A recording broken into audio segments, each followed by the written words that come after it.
வணக்கம் நண்பர்களே. இந்த உலகத்தில் ஒவ்வொருவரும் வெற்றியாளராக பிறக்கவில்லை, ஆனால் ஒவ்வொருவரும் வெற்றியாளராக மாறலாம். இதற்கான மைய காரணம் மனம். மனம் உறுதி செய்தால் எதையும் சாதிக்க முடியும். நம்மில் பலர் நம்மால் முடியாது என்ற எண்ணத்தில் வாழ்கிறோம். ஆனால் உண்மையில் அந்த முடியாது என்ற சொல்லை மாற்றினால்தான் வாழ்க்கை மாற்றம் பெறும். நாம் நம்மை நம்புகிறோமா? அதுதான் முதல் படி. நீங்கள் எதையும் தொடங்கும் முன் உங்களுக்கே ஒரு கேள்வி கேளுங்கள். நான் உண்மையில் இதை செய்ய விரும்புகிறேனா? ஏன் என்றால் உணர்வோடு செய்த காரியங்கள்தான் நீண்ட நாள் வெற்றியை தரும். வெற்றி எளிதில் கிடைக்காது. உழைப்பு, பொறுமை, முயற்சி இவை மூன்றும் வெற்றியின் மூல தூண்கள். வாழ்க்கையில் தோல்விகள் வரும், அவை முக்கியமில்லை. அவை நம்மை கற்றுக் கொடுக்கும் பாடங்கள். தோல்விகள் தவிர்க்க முடியாதவை, ஆனால் அவற்றில் மூழ்கிவிடக்கூடாது. எழும் மனதை வளர்த்துக் கொள்ளுங்கள்.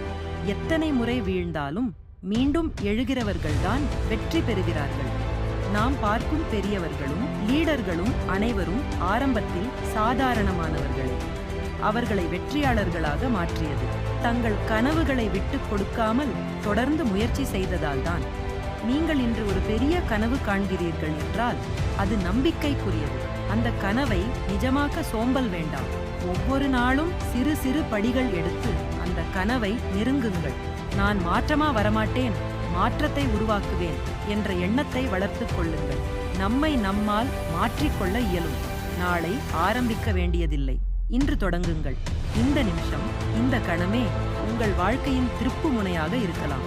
வாழ்க்கை ஒரு ஒட்டப்பந்தயம் அல்ல, அது ஒரு மிதமான நடைப்பயணம். வேகமாக ஓட வேண்டியதில்லை, ஆனால் தொடர வேண்டியது அவசியம். நம்புங்கள், நீங்கள் தனித்துவம் வாய்ந்தவர். உங்கள் முயற்சி வீண் போகாது.